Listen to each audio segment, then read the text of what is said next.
In this WrestleTalk news, Paige hits back at fans calling her lazy for not returning to the ring when she hurt her neck. WWE and 2K to partner on more games, and Ollie is going to be here reviewing AEW Dynamite, so subscribe and enable notifications to always on for daily wrestling news videos. Support WrestleTalk! Paige here, or not here, which seems to be the sticking point with some fans who have branded her as lazy for not recovering from a neck injury and returning to the ring. Wrestling fandom is insane. Paige has been out of action since 2017 with a serious neck injury and retired from in-ring competition properly in 2018. However, Trevor, since then Daniel Bryan and Edge both recovered from their own career-ending neck injuries and returned to action in WWE and now, in Danielson's case, AEW. So obviously, idiots are now thinking that Paige must be lazy to not have also done the same. But she didn't take that lying down though. She put the haters in their place, tweeting, "It's wild that some people are like, well, Edge and Bryan came back. You are just lazy. I'm inspired by them. I'm not lazy. My neck needs to recover. We are all built different. Sorry, fam." Also built different is WWE 2K22, which unlike its predecessor is built and works. And we got a series about its IGN mode over on PFK, so go and watch that. With the new game proving to be a return to form for the series, WWE and 2K's partnership is going strong, dispelling the rumors that were beginning to build of the E thinking of moving on to a new video games publisher. 2K Sports' digital marketing director Ronnie Singh put that to bed though by tweeting a picture from WWE HQ and suggesting that the two companies are working together on many more games. So the two biggest heels in the biz sitting in the boss's WWE chair. In all seriousness, such a pleasure meeting a person I have long admired for her presence, business acumen and philanthropy, Steph McMahon, to partnering on many more WWE games launches. One person who's going to be missing from those future WWE games in all likelihood is Jeff Hardy, and everyone else who was released, who recently made the jump to join brother Matt in AEW. Now so far it seems like Jeff is having a blast teaming up with his bro once more, but clearly is still in an adjustment phase after years of working in WWE's specific style. His brother Matt was talking with Under the Ring about his recent storylines on AEW and praising the company for letting the talent really drive forward the narrative in their own way. Very anti-WWE sentiment. He said AEW is on a higher platform than a Ring of Honor or a TNA, especially when their television deal, which is lovely and is fantastic to have, and here just being able to have input and help control your own destiny, it's just an amazing feeling. Control your... No super kicks. But Jeff needed to be shocked out of WWE mode when he arrived, as Matt explained. Like my brother, when he came in yesterday or last week and we were talking about the segment I was doing with Andrade, he was like, oh, you know, do the writers have it how they want this to go? Dude! There's no writers here. They don't have writers in AEW. That doesn't happen. Literally, there's a segment, and this is kind of an outline of what they're thinking, and then you put the meat on the bone. Now, before Ollie gives his thoughts on last night's Dynamite, we just need to shout out the sponsor of today's episode, us. Well, the WrestleTalk magazine, this sort of thing, but just in word and paper form. Or digital form, because for a limited time you can buy the digital edition of this month's magazine, which features articles about Charlotte Flair's rocky relationship with WWE. Dave Bradshaw dives into the history of famous venues that have hosted WrestleMania, and so much more for just £1. A quid, $1, a singular bob, pocket change. What else are you going to spend it on? Parking? Where are you going? Stay in and read the magazine. £1. Oh my god, this magazine is excellent. Go order it. It's Thursday. You know what that means. My review of AEW Dynamite. I mean, I'm just loving reliving my interview with Eddie Kingston here. In about 5 minutes. The show opened on CM Punk's return to wrestling after 2.5 weeks. It's been so long.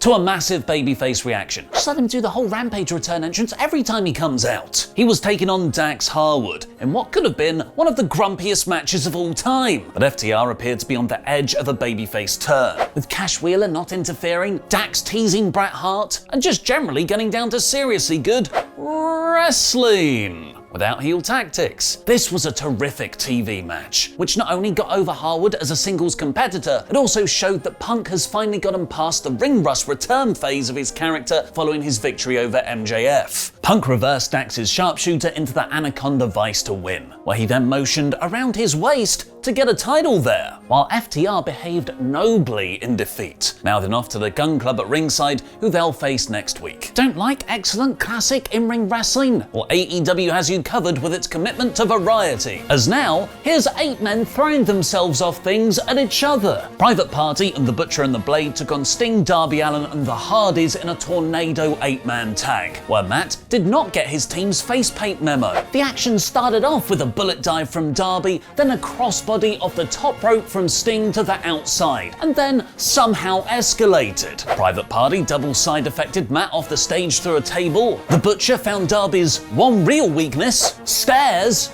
being thrown downstairs, and Jeff hit a swanton bomb off a window ledge in the arena concourse area on the Butcher and the Blade through a table. Apart from a forgivable stumble from Sting and Cassidy in the final moments, this was even better than the Revolution 6-man. But that said, who can possibly take the AFO seriously? They lose all the time. Don't like wild brawls all over the arena? Then here's a bunch of tough guys beating the crap out of some kids with long blonde hair. And Julia Hart looking all emo with an eye patch on. Griff, Brian, you're not gonna get us some counselling or something? Mox and Danielson told the same brilliant story as over the last 2 weeks. Never looking in trouble, but still somehow making the Varsity Blondes look great. While not as good as the Best Friends tag from last Wednesday, the finish let both men kind of claim victory as they hit stereo stomps and elbows, then transitioned into dual submissions for the win. Mox cut a promo afterwards where he finally gave the faction a name. The Blackpool Combat Club, awesomely named after William Regal's hometown. He then invited anyone to step up to join them, but they'll have to do it the hard way. One of those is presumably Wheeler Yuta, who told Trent backstage later he's not trying to be the best friend, he's trying to be the best wrestler. 3 different styles of professional wrestling executed perfectly in the ring, not enough for you either? Well then here's a promo from one of the best talkers of his generation. MJF had a line of security between the ring and the ramp, implying he is scared of Wardlow no matter how much he insults him on the mic. And oh, insult him he did. At first he called Wardlow a greedy pig, which wasn't so bad I guess. He used that line a few more times, presumably to get it in people's heads. Wardlow equals pig. Pretty tame by MJF standards. And then he said he'll strap him to a cross and crucify him like Jesus, and called his mum a skank. Yep, there's the Max we all know and love. He also said he's destined to fight Punk until he's at his funeral and pissing on his grave. The skank line brought Wardlow out from backstage, where it took 10 security guards to hold him back. And that was when MJF delivered his killer line. Wardlow is still under contract to him, and Max isn't going to let that change. In fact, he's still going to pay him to stay home until everyone forgets Wardlow even existed. Wardlow did say last week that he doesn't care about the contract, so presumably he'll start showing up anyway. But Max has other problems. Him and Sean Spears said the rest of the Pinnacle are still together, but they're definitely building to an FTR babyface split soon. Adam Cole then took on Jay Lethal because of rankings. In another great TV match built around both guys' almost 10 years of wrestling each other, countering well-scouted signature moves. But as fantastic as Lethal was, Red Dragon distracted the referee, letting Cole hit a low blow and then the boom to win. Lethal is very much lost in the shuffle right now. Cole, however, is still sticking with his Hangman Paige feud, who came down to face them,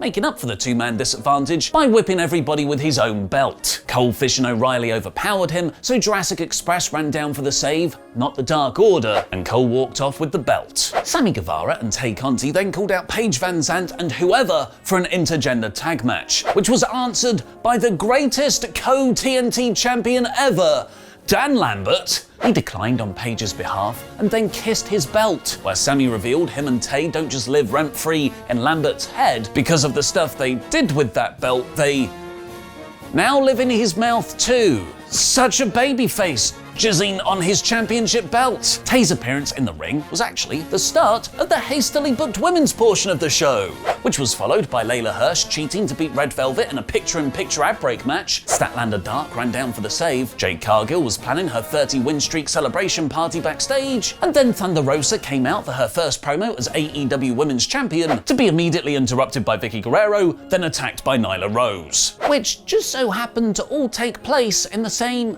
15 minutes. Where the cynic in me might say it's almost like AEW is booking all their women's stuff into 1/4 hour to limit ratings impact across the show, which is kind of smart. But the trade-off to that strategy is that it will never let the division grow. And the main event saw the Dark Order's John Silver and Alex Reynolds take on the Jericho Appreciation Society's Chris Jericho and Daniel Garcia. Well, we even got a photo of a young Silver getting a photo with Jericho. How many AEW stars have photos with each other from about 10 years ago? Jericho is right back to his best now, bumping around for Silver in a match to make Garcia look good. And Silver's Cesaro-style hot tag was fantastic, as was Silver and Reynolds' seamless tag team sequences. My only criticism is that for a faction that bases themselves on being sports entertainers, the JAS didn't really change their in-ring style. Where were the prolonged rest holds? The over-the-top posing? Garcia was almost exactly the same vicious wrestler that he was before. Hager took out Silver, Jericho hit Reynolds with the bat, and Garcia got the win. It was a bit of a weak main event without a post-match angle, considering everything else on the show. What did you think of Dynamite? Let me know in the comments. The first half of this episode was one of the most fun hours of wrestling TV I've ever seen. The second hour was still fun, but nowhere near as good as the first. This week's Dynamite is 85%. Now please check out our tribute obituary to Scott Hall over on Parts Unknown. Hey-yo. As the world says goodbye to Scott Hall, they say goodbye to a WWE Hall of Famer, a father, and a friend. Fans, family, and friends of Scott Hall will have known him through different lenses, some more difficult than others, but overall leaving a legacy behind that is worth remembering.